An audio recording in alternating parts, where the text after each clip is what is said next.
आदाब से मैं हूं सफीउल्लाह, आप देख रहे हैं 4 टीवी खबरनामा। सबसे पहले नजर डालते हैं सुर्खियों पर।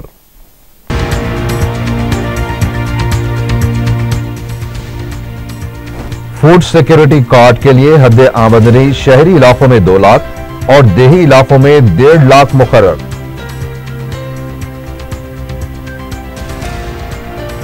बरकी बहरान पर काबू पाने के लिए 3 साल दरकार, हुकूमत की आवाम से बरकी बचत करने की अपील।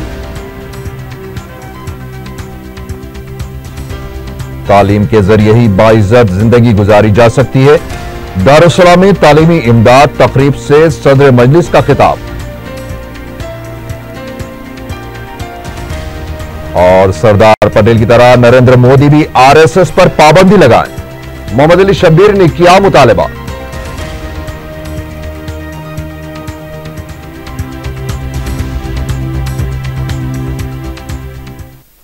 और अब खबरें तफसील से।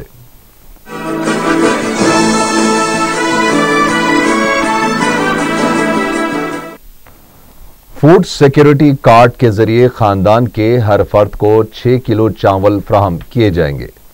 हुकूमत ने राशन कार्ड पर 20 किलो चावल की सरबराही की हद को खत्म कर दिया है। फूड सिक्योरिटी कार्ड के रहनुमाना खतूत को वज़ीर आला ने मंजूरी दे दी है। मीडिया से बात करते हुए वज़ीर फाइनेंस ई राजेंद्र ने कहा कि हर मुस्तहिक खानदान को फूड सिक्योरिटी कार्ड फराहम किया जाएगा।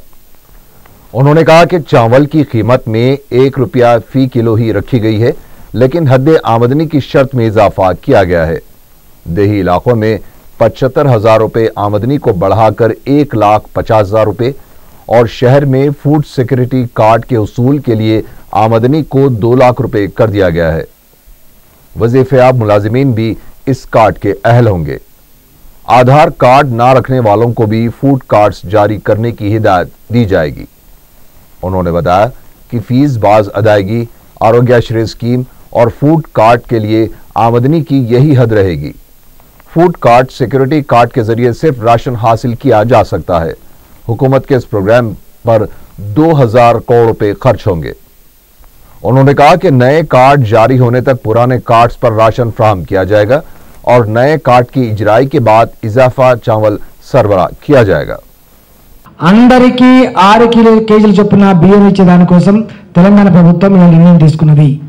ఏదైనా కారణాల వల్ల పేదవాడికి కనుక బియ్యం కార్డు రాకపోతే అలాంటి వాళ్ళకు కూడా అవసరమైతే మళ్ళీ ఎంక్వైరీ చేసి మళ్ళీ కార్డు ఇచ్చేటువంటి ప్రక్రియ ఉంటుంది। పేదవాడికి తెల్ల కార్డు నిరాకరించకూడదు, తెల్ల కార్డు రాకుండా ఉండకూడదు। ఎట్ ద సేమ్ టైం ఎవరైతే ప్రభుత్వ ఉద్యోగాలలో ఉన్నారో, ఎవరైతే కార్లలో తిరిగే వాళ్ళు ఉన్నారో, ఎవరైతే పెద్ద పెద్ద బంగ్లాలో ఉన్న వాళ్ళు ఉన్నారో, ఎవరైతే పెద్ద పెద్ద వ్యాపారాలు కలిగి ఉన్నారో, పెద్ద పెద్ద ఫ్యాక్టరీలు కలిగి ఉన్నారో అలాంటి వాళ్లకు మాత్రం ఇవ్వకూడదు। పేదవాడికి నిరాకరించిన మరీ ఉన్న వాళ్ళకు కార్డు ఇచ్చిన ఖచ్చితంగా ఇష్యూ చేసే అధికారి మాత్రమే బాధ్యత వహించవలసి ఉంటుంది। దాన్ని ఎట్టి పరిస్థితుల్లో స్పేర్ చేయమని చెప్పి ఈ సందర్భంగా మనం చేస్తా ఉన్నాం।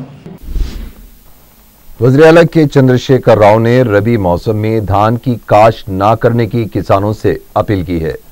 वज़ीर आला ने कहा कि कम पानी के इस्तेमाल होने वाले अजनास की काश्त की जाए और कहा कि तेलंगाना में बरकी बहरान पाया जाता है और इससे निपटने के लिए हुकूमत इक़दाम भी कर रही है। उन्होंने कहा कि आंध्र प्रदेश की हुकूमत तकसीम के बिल के मुताबिक बरकी ना देने की वजह से ये बहरान पाया जाता है। उन्होंने कहा कि तेलंगाना में बरकी तलब में भी इजाफा हुआ है।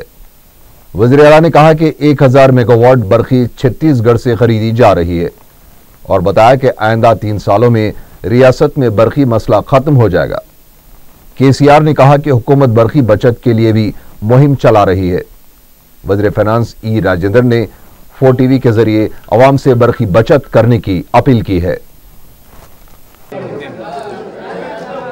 तेलंगाना स्टेट में पावर क्राइसिस ज़्यादा है। हमारा रूरल एरिया में कम से कम 7 घंटा एग्रीकल्चर इलेक्ट्रिसिटी नहीं मिल रहा। जो अर्बन एरिया में हमारा साथी लोग हैं उन लोगों को मैं अपील कर रहा हूँ, जिस जगह पे अवसर नहीं है, जिस जगह पे यूज़ नहीं है उस जगह पंखा बंद करने के लिए, लाइट बंद करने के लिए और एसी बंद करने के लिए हम रिक्वेस्ट कर रहे हैं। और जिस दिन हॉलिडे उस दिन भी पूरा करंट जरा आधा करने के लिए हम सोच रहे। और जो हैदराबाद सिटी में कभी कभी दोपहर में भी लाइट जलता, वैसा काम भी रोकना बोल के हम अपील कर रहे हैं। नायब वज़ीर आला ई राजा ने कहा है कि आइंदा 2 साल में तेलंगाना की सड़कें आईने की तरह हो जाएंगी। तेलंगाना में सड़कों की तरक्की और तामीर के सिलसिले में तश्कील दी गई ज़ैली कमेटी के इजलास के बाद मीडिया से खिताब करते हुए नायब वज़ीर आला ने कहा कि हैदराबाद के तमाम जिले मराकज़ को मरबूत करते हुए 4 लाइन और एक जिले से दूसरे जिले को मरबूत करने के लिए 2 लाइन की सड़कें तामीर की जाएंगी। आदिलाबाद, रंगारेड्डी और हैदराबाद को छोड़कर दीगर अजला में रिंग रोड तामीर की जाएगी। हर जिले का अलहदा मास्टर प्लान होगा। ऑनलाइन के जरिए टेंडर्स तलब किए जाएंगे और जो सड़कों की तामीर अमल में आएगी, आइंदा 5 साल तक उसकी निगरानी की जिम्मेदारी भी इमारत व शौरे और पंचायत राज की होगी। हर देहात में बीटी रोड तामीर की जाएगी। రాబోయే 2 సంవత్సరాల కాలంలో రహదారులను అద్దంగా తీర్చిద్దాలనే లక్ష్యంతో ముందుకెళ్లడం జరుగుతుంది। దాంట్లో హైదరాబాద్ నుండి ప్రతి జిల్లా కేంద్రానికి 4 లైన్స్ 4 లైన్ల రహదారి వేసే కార్యక్రమం, ఒక జిల్లా నుండి ఇంకో జిల్లాకు 2 లైన్ల రోడ్డు నిర్మాణాలు ఉండేటట్టు, అదేవిధంగా అన్ని జిల్లా కేంద్రాలలో బైపాస్ రోడ్లు। वज़ीर आला के चंद्रशेखर राव ने ओहदेदारों को हिदायत दी है कि पंचायत राज की सड़कों की तामीर के लिए 1 हफ्ते के अंदर टेंडर्स तलब करें। सेक्रेटरीट में महकमे के ओहदेदारों और वज़रा के साथ मुनक़दा इजलास में वज़ीर आला ने कहा है कि नवंबर के आखिर तक सड़कों की तामीर का काम शुरू हो जाना चाहिए। हुकूमत ने 1614 देहातों में सड़कें न होने की निशानदेही की है। इस सिलसिले में वज़ीर आला ने ओहदेदारों को यह हिदायत दी है कि 1 हफ्ते के अंदर तमाम देही इलाकों की सड़कों से मुतालिक तफसीली रिपोर्ट पेश करें। वज़ीर आला ने बताया कि आइंदा 2 साल में 2000 करोड़ रुपए की लागत से 18,564 किलोमीटर की सड़कों की मरम्मत का काम अंजाम देने का हुकूमत का प्रोग्राम है। 5 नवंबर से शुरू होने वाले तेलंगाना असेंबली इजलास के सिक्योरिटी इंतजामात के सिलसिले में स्पीकर असेंबली मधुसूदन चारी ने पुलिस के आला ओहदेदारों के साथ एक इजलास मुनक़िद किया। इस इजलास में रियासती वजीर हरीश राव के अलावा आला पुलिस ओहदेदारों ने शिरकत की। रियासती वजीर KT रामाराव ने कहा है कि मुडमनार प्रोजेक्ट बहुत जल्द मुकम्मल किया जाएगा। वजीर IT ने अराजी असूल के सिलसिले में रुकावटों का जायजा लेने के लिए वजीर आपाशी और मुतालिका ओहदेदारों के साथ जायजा इजलास मुनक़िद किया। बाद में मीडिया से बात करते हुए KTR ने कहा है कि हुकूमत आपाशी को अवलीन तरजीह देगी। उन्होंने कहा कि तेलंगाना हुकूमत का पहला सालाना बजट मिसाली और बेहतरीन होगा। बजट में नए बहबूदी प्रोग्रामों का आगाज किया जाएगा। रियासती वजीर ने हुकूमत पर की जा रही अपोजिशन की तनकीदों पर शदीद बरहमी का इजहार किया है। कांग्रेस अरकान असेंबली की TRS में शमूलियत पर कांग्रेस कायदीन के रिमार्क्स को KTR ने मज़ाक़िज़ करार दिया। उन्होंने कहा कि अगर ये काम कांग्रेस करती तो संसार और हम करें तो खैबागिरी। KTR ने कहा कि 57 साल से जो गलतियां हुई हैं उससे सुधारा जा रहा है और ये समझना चाहिए कि 5 महीने में यह सब कैसे मुमकिन होगा। నేను చూశాను ఈ స్టేట్మెంట్ చాలా తమాషాగా అనిపించింది। డి శ్రీనివాస్ గారు, జానారెడ్డి గారు, పొన్నాల లక్ష్మయ్య గారు, వారు ముగ్గురు కూడా సుదీర్ఘ రాజకీయ అనుభవం కలిగిన నాయకులు। ఇదే మాట ఇదే నోటి నుంచి 2004లో TRS ఎమ్మెల్యేలను కాంగ్రెస్లో చేర్పించుకున్నప్పుడు వారు మాట్లాడి ఉంటే ఈరోజు వారు మాట్లాడిన దానికి ఏమైనా కొంత అర్థం పర్థం ఉంటుంది। అంటే మీకొక నీతి మాకొక నీతి, మీరు చేస్తే సంసారం ఇంకొకరు చేస్తే వ్యభిచారం అనే ధోరణిలో వ్యవహరిస్తే ప్రజలు అంత ఈజీగా మర్చిపోతారని మీరు అనుకోవద్దని విజ్ఞప్తి చేస్తా ఉన్నాను। तेलंगाना हुकूमत ने 3 IAS ओहदेदारों के तबादले करते हुए अहकाम जारी किए हैं। सिविल सप्लाईज MD की हैसियत से खिदमात अंजाम देने वाले अनिल कुमार को कमर्शियल टैक्स के कमिश्नर की हैसियत से तबादला किया गया है। उनकी जगह पर पार्थसारथी को सिविल सप्लाईज MD के तौर पर तबादला किया गया है। कमर्शियल टैक्स के कमिश्नर की हैसियत से खिदमात अंजाम देने वाले हीरा लाल को डिप्यूटेशन पर मरकजी हुकूमत में तबादला कर दिया गया। कांग्रेस रुकन राज्यसभा वी हनुमंत राव ने सवाल किया कि अगर कांग्रेस पार्टी सरगर्म है तो फिर कायदीन पार्टी छोड़कर क्यों जा रहे हैं। मीडिया से बात करते हुए हनुमंत राव ने कहा कि पार्टी छोड़ने के सिलसिले की वजूहात का पता चलाने में क्यों नाकामी हो रही है। उन्होंने कहा कि यह जिम्मेदारी पीसीसी और सीएलपी लीडर पर आयद होती है। हनुमंत राव ने कहा कि सीनियर कायदीन और पार्टी अरकान असेंबली को पार्टी सरगर्मियों से दूर रखा जा रहा है। उन्होंने कहा कि कांग्रेस पार्टी किसी के बाप की जागीर नहीं है। हनुमंत राव ने कहा कि पार्लियामेंट सेशन से कबल अरकान पार्टी इजलास मुनक्किद करते हुए पार्टी को मजबूत करने के लिए हिकमत अमली तैयार करें। तेलंगाना तेलुगुदेशम कायदीन ने दिल्ली दौरे से वापसी के बाद मीडिया को तफसीलात से वाकिफ करवाया। सीनियर लीडर ई दयाकर राव ने कहा कि केसीआर सिर्फ अपोजिशन को कमजोर करने के लिए काम कर रहे हैं। उन्होंने बताया कि दिल्ली में मुख्तलिफ मरकजी वुज़रा से मुलाकात की गई, जिस पर वुज़रा ने बताया कि अगर तेलंगाना हुकूमत मरकज से नुमाइंदगी करती है तो मुमकिन मदद की जाएगी, लेकिन तेलंगाना हुकूमत नुमाइंदगी नहीं कर रही है। उन्होंने कहा कि तेलंगाना में अब तक 350 किसान खुदकुशी कर चुके हैं। दयाकर राव ने कहा कि नई रियासत में नई तारीख बताने के टीआरएस के दावे खोखले हैं। उन्होंने श्रीसलम मसले पर कुल जमाती इजलास तलब करने का मुतालबा किया है। इस मौके पर पार्टी के सीनियर कायदीन आर चंद्रशेखर राव और एल रमना ने भी टीआरएस हुकूमत को तनकीद का निशाना बनाया है। सदर मजलिस बैरिस्टर असदुद्दीन ओवैसी ने औलिया तलबा पर जोर दिया है कि वो अपने बच्चों बिलखुसूस लड़कियों की तालीम पर खुसूसी तवज्जो दें ताकि वो बाइज्जत जिंदगी गुजार सके। दारुस्सलाम में मजलिस इत्तेहादुल मुस्लिमीन की तालीमी इमदाद प्रोग्राम तकरीब से खिताब करते हुए उन्होंने कहा कि सालार मिल्लत के मुनफरिद तालीमी इमदाद स्कीम के हौसला अफजा नताइज बरामद हो रहे हैं। सदर मजलिस के हाथों दारुस्सलाम में सरकारी उर्दू मीडियम के तलबा की इम्तिहानी फीस और एसएससी के रियासती टॉपर्स में 7.5 लाख रुपयों की माली इमदाद की गई। जारिया तालीमी साल 10वीं इम्तिहान लिखने वाले उर्दू मीडियम की 2024 तलबा की इम्तिहानी फीस सदर मुदरसिन के हवाले की गई। इसके अलावा 10वीं जमात के 7% नताज देने वाले 3 स्कूल्स के मुदरसिन को भी 15,000 रुपया नकद इनाम दिया गया। बैरिस्टर ओवैसी ने 10वीं जमात के 556 टॉपर्स को भी फीकस 7,500 रुपए नकद इनाम की शक्ल में मजलिस इत्तेहादुल मुस्लिमीन की जानिब से तलबा के हवाले किए। इस मौके पर अरकान असेंबली व कौंसिल मेयर माजिद हुसैन के अलावा अरकान बल्दिया और सरगर्म कारकुन भी मौजूद थे।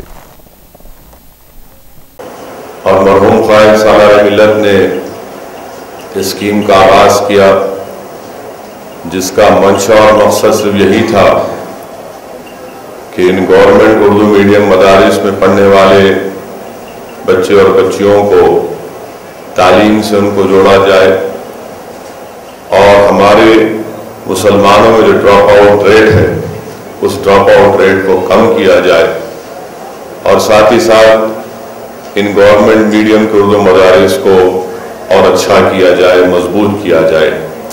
अल्हम्दुलिल्लाह ये स्कीम कामयाबी से चल रही है और साथ ही साथ मजलिस इत्तेहादुल मुस्लिमीन ने इसमें इस बात का भी इजाफा किया कि एसएससी के का जो इम्तिहान लिखते हैं उन लोगों के सहूलत के लिए, उन लोगों को एसएससी में कामयाबी हासिल करने के लिए मजलिस ने all in one education guide का भी उसको प्रिंट करवाया और ना सिर्फ हैदराबाद बल्कि तेलंगाना और आंध्र प्रदेश के मुख्तलिफ अजला में वहाँ पर भी गवर्नमेंट उर्दू मीडियम मदारिस के एसएससी के तलबा और तालिबात को दिया गया। और इस स्कीम के तहत मजलिस ने ऐलान किया कि जो भी एसएससी के इम्तिहान में जिनका ग्रेड पॉइंट एवरेज 8.4 होगा, हम उस स्टूडेंट को, उस बच्चे और बच्ची को 5,000 रुपये का नकद इनाम देंगे। फिर ये भी ऐलान किया गया कि जो जिनका GPA 8.8, 8.0, 8.3 के दरमियान होगा 3,000 रुपये का नकद इनाम उनको दिया जाएगा और जिनका GPA 6 और 7.9 के दरमियान होगा उनको 500 रुपये का इनाम दिया जाएगा। और साथ ही साथ मजलिस ने भी ऐलान किया कि जो स्कूल्स गवर्नमेंट मीडियम के 100%, 100% SSC का रिजल्ट निकालेंगे, उस स्कूल को भी, स्कूल के हेडमास्टर को, जिम्मेदारों को 5,000 रुपये का कैश अवार्ड दिया जाएगा। SSC के इम्तिहान की फीस उन तमाम 26 गवर्नमेंट उर्दू मीडियम मदारिस के जिम्मेदारों को दी जाएगी, जिसमें 2024 स्टूडेंट्स हैं और करीब 2,55,000 के करीब यह रकम उन 2024 तलबा और तालिबात के लिए जो इंशाअल्लाह ताला इस साल SSC का इम्तिहान लिखेंगे, उनके इम्तिहान की फीस है। और साथ ही साथ ऐसे 3 गवर्नमेंट के उर्दू मीडियम मदारिस के स्कूल हैं जिन्होंने अल्हम्दुलिल्लाह पिछले साल 100% SSC का रिजल्ट उनका निकला, उन तमाम तीनों स्कूलों को 5-5 हज़ार रुपये का नकद कैश अवार्ड दिया जाएगा। कांग्रेस के रुकन कौंसिल मोहम्मद अली शब्बीर ने RSS पर पाबंदी लगाने का वजीर आजम से मुतालबा किया है। मीडिया से बात करते हुए मोहम्मद अली शब्बीर ने कहा कि सरदार पटेल के यौम पैदाइश तकरीब के मौके पर वजीर आजम ने उनके उसूलों पर अमल करने का अवाम को हलफ दिलाया था। कांग्रेस के रुकन कौंसिल का कहना था कि सरदार पटेल ने सबसे पहले RSS पर पाबंदी लगाई थी। अब वजीर आजम नरेंद्र मोदी को उनके नक्शे कदम पर चलते हुए RSS पर पाबंदी लगानी चाहिए। उन्होंने कहा कि 1984 के सिख फसादात पर कांग्रेस ने कई बार माफी मांगी है। उन्होंने सवाल किया कि क्या वज़ीर आज़म नरेंद्र मोदी ने गुजरात में मुसलमानों की नस्ल कशी पर माफी मांगी है। मोहम्मद अली शब्बीर ने कहा कि मुल्क के सेक्युलर अवाम फिरका परस्तों को सबक सिखाने के लिए तैयार है और कहा कि वज़ीर आला KCR के खिलाफ धोखाधड़ी का मुकदमा दर्ज किया जाना चाहिए। तेलंगाना में बरखी बहरान के बावजूद भी 8 घंटे बरखी सरबराही का वादा किया गया। उन्होंने कहा कि सिलसिले में कानूनी कार्रवाई की जाएगी।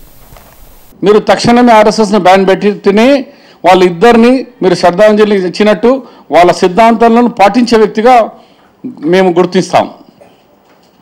దీంతో మీద మార్పు వచ్చిందని కూడా మేము అభినందిస్తాం। కానీ మీరు మాటల్లో ఒకటి చేసేది ఒకటి। బట్ ఇప్పుడు కూడా నేను డిమాండ్ చేస్తున్నాను, వాళ్ళ సిద్ధాంతాలు పాటించాలనుకున్నప్పుడు మీరు తక్షణమే RSS ను బ్యాన్ పెట్టండి। रुकन असेंबली चारमीनार अहमद पाशा खादरी ने मेयर JHMC माजिद हुसैन के हमरा मोगलपुरा डिवीजन का दौरा करते हुए मुकामी मसाइल से वाकफियत हासिल की। माजिद हुसैन ने बताया कि डिवीजन में अवाम ने कई शिकायतें की हैं, जिसमें कचरे की अदम निकासी के अलावा ड्रेनेज से मुतालिक भी मसाइल सामने लाए गए। उनका कहना था कि मुकामी अवाम ने कम्युनिटी हॉल के क़याम की भी दरख्वास्त की है और इस सिलसिले में ओहदेदारों को तखमीना तैयार करने की हिदायत दी है। माजिद हुसैन ने बताया कि जल्द ही डिवीजन के तमाम मसाइल की यकसुई की जाएगी। इस मौके पर मुकामी कॉर्पोरेटर मोहम्मद मुकर्रम अली और सरगर्म कारकुन मुस्तफ़ा अली मुजफ्फर के अलावा आला बल्दी और बरखी ओहदेदार भी मौजूद थे। सदर मजलिस बैरिस्टर असदुद्दीन अवैसी साहब की हिदायत पे आज अहमद पाशा खादरी साहब ऑनरेबल MLA चारमीनार के साथ मेरे साथ मेरे साथी कॉर्पोरेटर मुकर्रम साहब, मुजफ्फर साहब, यहाँ की तमाम अहदेदार, बल्दिया के जोनल कमिश्नर, वाटर वर्क्स के अहदेदार और इलेक्ट्रिकल के अहदेदारों के साथ हमने मुगलपुरा डिवीज़न का आज दौरा किया। तफसीली दौरा यहाँ पे हुआ, कई मसाइल यहाँ पे हमारे सामने आए। तकरीबन जो CC रोड्स है, ये 5 साल के अरसे में बहुत सारे CC रोड्स यहाँ पे डेवलप हुए हैं। जो बेसिक यहाँ पे जो शिकायतें आई हैं वो डेब्रिस की शिकायतें आई हैं, माने ओवरफ्लो ड्रेनेज की शिकायतें आई हैं और आवाम ने यहाँ पे कुछ 2 मुकामात पे जो गवर्नमेंट लैंड है वहाँ पे कमेटी हॉल माने जो कमेटी पर्पज़ के लिए जो इस्तेमाल किए जा सकते हैं उसके लिए यहाँ पे MLA साहब के सामने गुजारिश की। हमने जोनल कमिश्नर को हिदायत दी कि ये जितने भी कंप्लेंट्स आई हैं आज और जितने भी रिप्रेजेंटेशंस आए हैं उसको फ़ौरन से फ़ौरन उसका एस्टिमेशन बनाया जाए और जल्द से जल्द इसको एक वर्किंग स्टेज पे लाया जाए ताकि आवाम की जो शिकायतें हैं वो जल्द से जल्द दूर कर सके। इंशाल्लाह जितने भी मसाइल आज हुए हैं हम उसको खुद मॉनिटर करेंगे। एक मिनट्स ऑफ द मीटिंग भी रिकॉर्ड हुई है और इसके ऊपर अगले हफ्ते फिर हम इसका एक्शन टेक रिपोर्ट पे फिर से बैठेंगे और देखेंगे कि जो जो आज हम मसाइल हमारे सामने आए उसके ऊपर किस किस्म से इक़दाम हुए हैं। शुक्रिया। कमिश्नर JHMC सोमेश कुमार ने कहा है कि कंदीगल गेट का काम नवंबर के आखिर तक मुकम्मल कर लिया जाएगा। कमिश्नर ने मजलिसी कॉर्पोरेटर्स के साथ इलाके का तफसीली दौरा करते हुए तामीरी कामों का जायजा लिया। मीडिया से बात करते हुए सोमेश कुमार ने बताया कि फ्लाईओवर का इफ्तिताह 1 या 2 दिसंबर को अमल में आएगा। उनका कहना था कि इस फ्लाईओवर की तकमील से आवाम के कई मसाइल की यकसुई हो जाएगी। कमिश्नर जीएचएमसी ने बताया कि नरखी फूलबाग का भी दौरा किया गया और आवाम की दरख्वास्त पर कम्युनिटी हॉल में जल्द हेल्थ सेंटर के क़याम के लिए इक़दाम किए जाएंगे।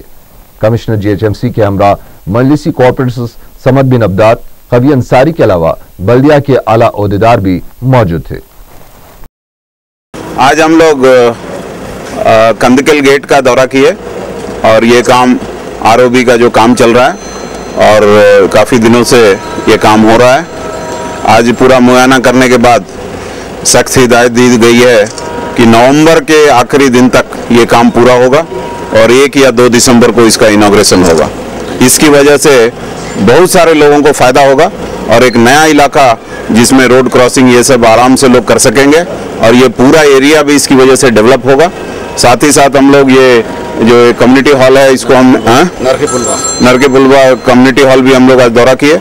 यहाँ पे इस इलाके में बहुत सारे गरीब लोग रहते हैं, उनके हेल्थ का एक बड़ा हरदम मसला रहता है।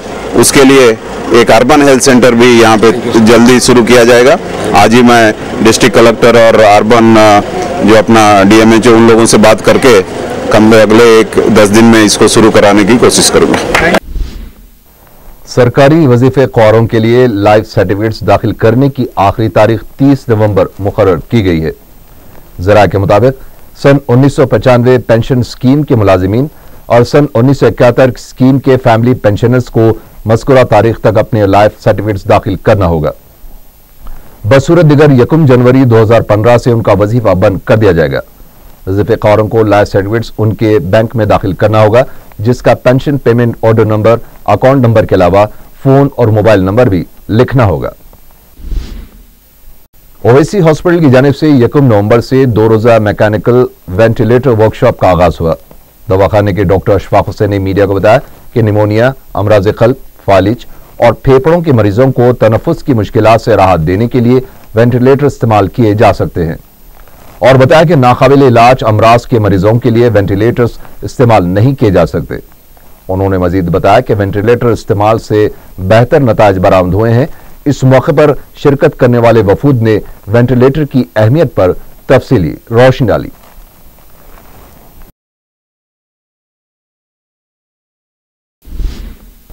तलबा तंजीम एबीवीपी ने हॉस्टल मसाइल पर संगशीमा भवन के रूबरू धरना दिया। एहतजाजी हॉस्टल्स के लिए मुस्तकिल वार्डन के तकर्रुर, मियारी ग़िज़ा, साफ पीने के पानी और दीगर बुनियादी सहूलतों की फराहमी का मुतालबा कर रहे थे। तेलंगाना तेलुगुदेशम के सिटी कायदीन ने चीफ रोशनिंग दफ्तर पर धरना मनज़म करते हुए राशन कार्ड और वज़ाइफ जारी करने का मुतालबा करते हुए एक याददाश्त चीफ रोशनिंग ऑफिसर के हवाले की। इस मौके पर कृष्णा यादव ने हुकूमत से मुतालबा किया है कि राशन कार्ड्स और वज़ाइफ के मसले पर हुकूमत अवाम को उलझन में डालते हुए मुस्तहिक अफराद को महरूम करना चाहती है।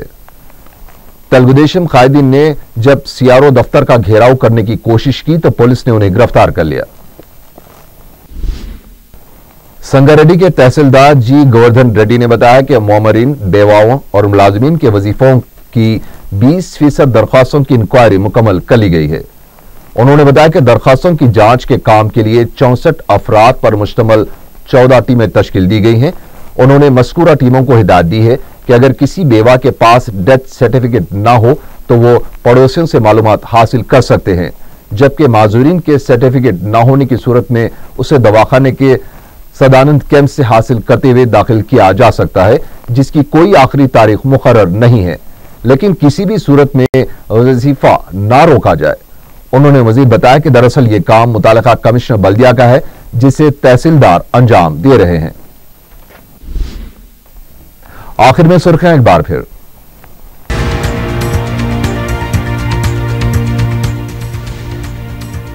फूड सिक्योरिटी कार्ड के लिए हद आमदनी शहरी इलाकों में 2 लाख और देही इलाकों में 1.5 लाख मुकर्रर।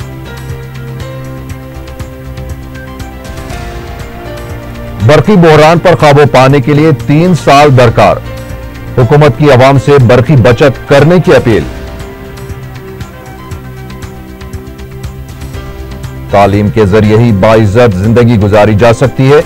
दारुस्सलाम में तालीमी इमदाद तकरीब से सदर मजलिस का खिताब। और सरदार पटेल की तरह नरेंद्र मोदी भी आरएसएस पर पाबंदी लगाएं, मोहम्मद अली शब्बीर ने किया मुतालबा।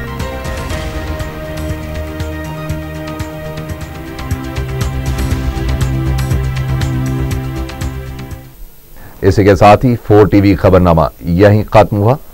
अल्लाह हाफिज।